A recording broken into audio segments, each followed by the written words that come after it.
I'm Oriana Walters. I am from Aruba, and I was part of the Caribbean Climate Justice Leaders Academy last year, the first cohort. And I was also included in the selection to COP28. Hi, my name is Muskan Kimani. I was born and raised in the island of Curacao, and I'm currently based in Boston. I do research on how climate change affects health, and I was also part of the inaugural cohort and was selected to go to COP alongside Oriana and others. Most people are not really aware how heat is affecting their lives and the areas that they live in. I have done heat mapping projects for Chicago, for Boston, for like a place in Kansas in the US. And I'm essentially using global satellite data to create those maps. And so my thought always was if it's global data, we can apply it to the Caribbean. And there's also like a deficit of data that I keep on hearing about. So I was just talking to different people on Curacao to see if I could potentially collaborate with them to create heat maps. But I'm just really excited that this project is the one that worked out because it's regional, and so we can support multiple island nations in doing this. This project is designed in a really, really nice way, in part thanks to Oriana, that we were able to do that deep community engagement for our islands. We brainstormed on potentially including at least three vulnerable groups in the project. That was for Aruba and Curacao. We had already an idea of which would be those vulnerable groups. And we also selected one important group, which is tourists, because at least Aruba is highly dependent of tourism. And so the funding was from UNESCO. Yeah, from the National Commission of Aruba.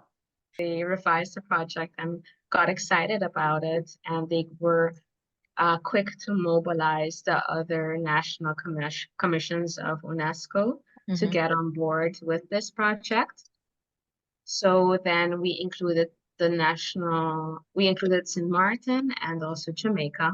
It's amazing that you guys met during CCJLA, went to COP together, and are now working together on this project. Yeah, it's pretty cool. I remember, I don't know who messaged who first, but in our CCJLA meetings, we were texting in the Zoom like, "Oh my God, you're from Aruba." What was your CCJLA experience like?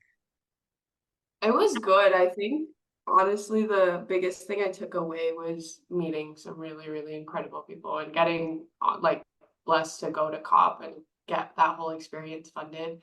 It just makes those relationships actually solidify in person.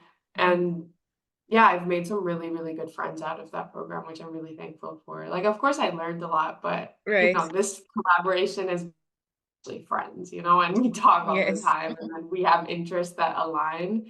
And I personally think that like meaningful collaborations happen when you actually like know the person on a deeper level and can relate to them, and it's not just like a superficial professional relationship. I think like getting to know someone deeply is really, really powerful, and I'm really grateful for the Academy for giving me the opportunity to do that.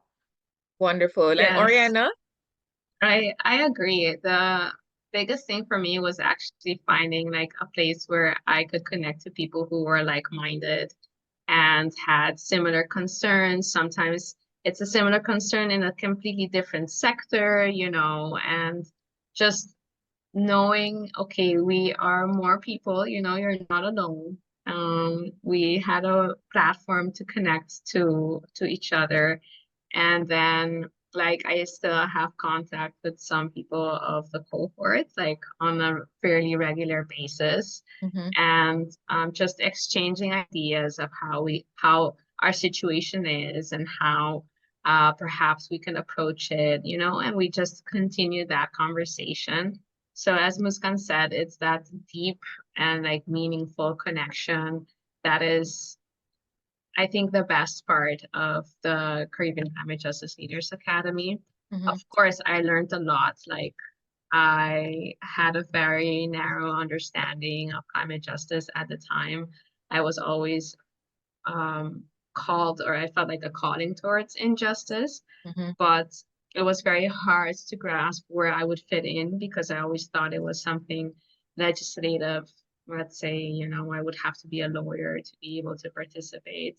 Mm-hmm. And through the academy, it opened my eyes even more that like I'm already participating by the actions that I'm taking on the ground. And also like the best part is of course co-developing this project with Muskan. Right. And there's also one other person who will be collaborating on this project, but just for one section of the whole execution, but it's a crucial one, which is the part where towards the end of our project, we are going to hold a virtual workshop um, so that all island people could connect and actually participate and learn how to work with the scripts and Mm. how to interpret these maps so they could implement it in their own countries.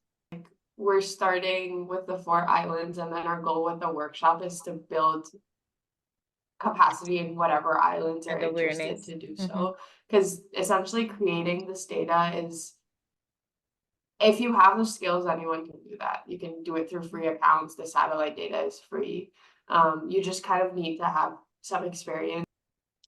Do you have any advice for this year's cohort of the CCJLA program, based on your experiences, based on your experience in the program, and how to make the most out of their participation, even for the ones going to COP and not going to COP?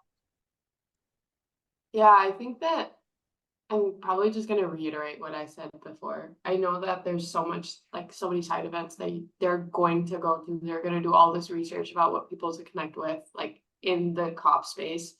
I think what was really most helpful to me, and just for them to keep in mind, is like get to know the people in your cohort, like hang out with them, have a little party sometimes. Like I just think that's so, so, so important.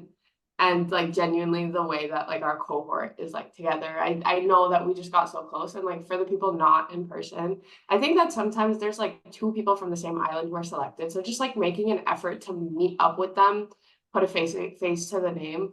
I think that's just like what I would recommend. Because I think what Oriana said, like sometimes it feels really lonely in the space, in the Caribbean space, to feel like you're working on this and that you feel like no one else is doing this. But I think having that kind of community around you is just so, so valuable. Yeah, Great. I agree. Brianna? Indeed, connecting to people genuinely to understand each other's challenges and see where potentially you could bring those efforts together is very important. So I would say just set a goal for yourself for COP and then make sure one of those goals includes developing deeper connections with the cohorts. Another meaningful action that came out of us attending COP was that we linked up to the World Youth for Climate Justice. And by doing so, we actually helped restore communication between the Ministry of International Relations of the Netherlands and the ministries or departments of international relations on the Cass Islands. So that's Curacao, Aruba, and St. Martin. Mm-hmm. Like if it weren't, that was like one of our first actions together. Together with also Ridi Santani from last year. Mm-hmm. And so I would say also for the Caribbean youth who are going to COP to Mm-hmm. try and attend their events, because they're very empowering. Well, we are now at the end of the interview, and I want to say thank you so much and all the best on your initiative. Thank you. Thank you, All Grace. It was right. very nice meeting you. Sure. Yeah, Take nice to care. meet you. All right. Bye. Bye. Bye.